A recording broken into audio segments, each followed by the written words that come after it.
Hi students, welcome at KitKan Digital Learning. I am your SST teacher. Today I am presenting lecture number 2 and the topic is Traditions and Celebrations. From your book We Learn SST Class 6 published by Oxford University Press.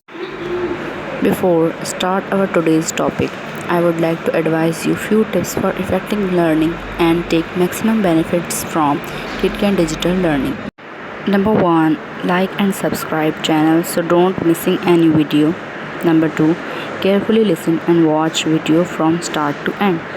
Number 3, find out the answer of the question from the video. May watch multiple times video till find out the answer. Let's start our topic.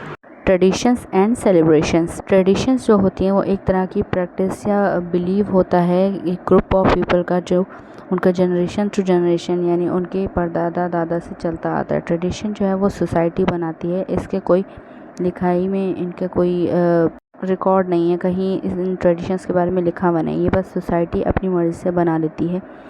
कोई vice man एक तरीके की practice करता है तो ये group of people उसको follow करने लग जाते हैं और वो रूल या ट्रेडिशन बन जाता है। ट्रेडिशंस के पीछे कोई लॉजिक नहीं होती, इसके करने का कोई मकसद नहीं होता, बस ये लोग प्रैक्टिस इसकी करते रहते हैं।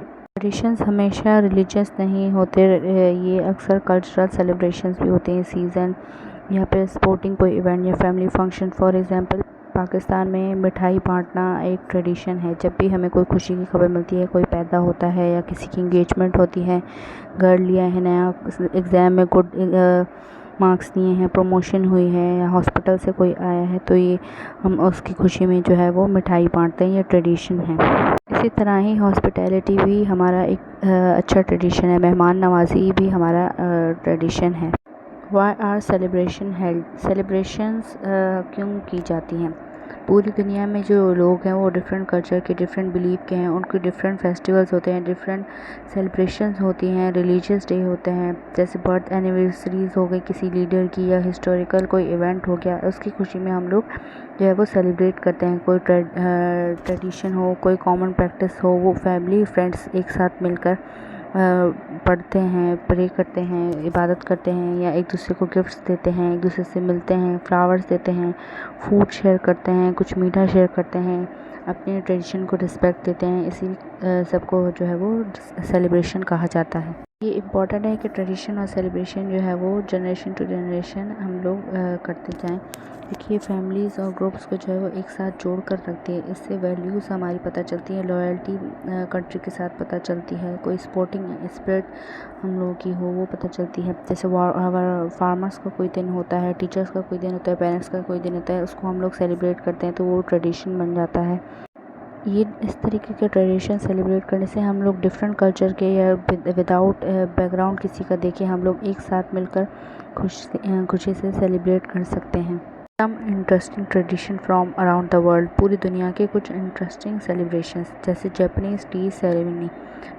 जापान में जो है वो टी बनती है बुद्धिस्ट के नाम से, जो बहुत ही सालों पहले से ये रिवाज चलता आ रहा है। ये लोग एक तरीके की कल्चरल ट्रेडिशन जापानीज़ मनाते हैं, सेलिब्रेट करते हैं, जहाँ पे जो होस्ट होता है, जो मेज़बान होता है वो चाय लाता है, सब जो है ये ट्रेडिशनल किमोनो इनके कपड़े होते हैं वो पहनते हैं। सेरेमनी इनकी एक ग्रेसफुल डांस के साथ होती है। पहले चाय की जो है वो रूम में लेके आई जाती है, जो कि बिल्कुल क्लीन होता है, फ्रेश कारपेट वहाँ पर बिछे हुए होते हैं। मेहमान वहाँ पर आते हैं, अपने हाथ धोते हैं, अपने होस्ट को जो है वो उनसे मिलते हैं, फिर अपनी टी जो है वो एक बहुत ही नफासत से साफ़ बर्तनों में पीते हैं। उनकी टी को कहा जाता है माचा।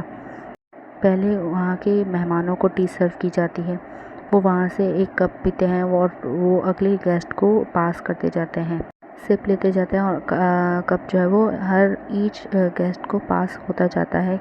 एंड में है वो ट्रेडिशनल उनकी जो जापानीज़ स्वीट्स है उससे खाकर अपने मुंह का फ्लेवर जो है वो अच्छा कर लेते हैं।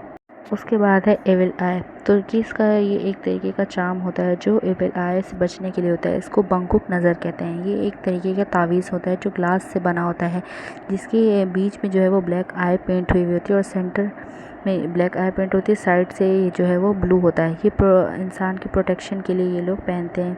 बंकोक डेजर्ट जो है वो टर्किश कल्चर का ट्रेडिशन का बहुत ही बड़ा पार्ट है। लोग इस पे बहुत ही ज़्यादा बिलीव करते हैं। इसका इस्लाम रिलीजियस से कोई ताल्लुक़ नहीं, बस इनका अपना ये ट्रेडिशन। ये चाम हर जगह पे आपको तुर्की में मिलेगा, रेस्टोरेंट्स में, होटल्स में, इवन के टैक्सीज़ में भी आपको ये तावीज़ नज़र आएगा। घर के एंट्रेंस पे लोग अपने टंगा देते हैं। हर एज के लोग इसको पहनते हैं एज अ गुड लक चाम, अपने गुड लक के लिए। इनका मानना ये है कि ये चाम जो है वो इनको प्रोटेक्ट करता है बुरी नज़र से, जेलसी से। Hope you enjoyed and learned basic concept of today's topic we have presented on the platform of KitKat Digital Learning. Don't forget to find out the answer of the question and reply answer of the question on within 24 hours to maintain your summer vacation learning project marks as total 10 marks in your final term exams based on reply all questions. Hope to see you in next topic and learn more new concepts. Thank you and bye bye.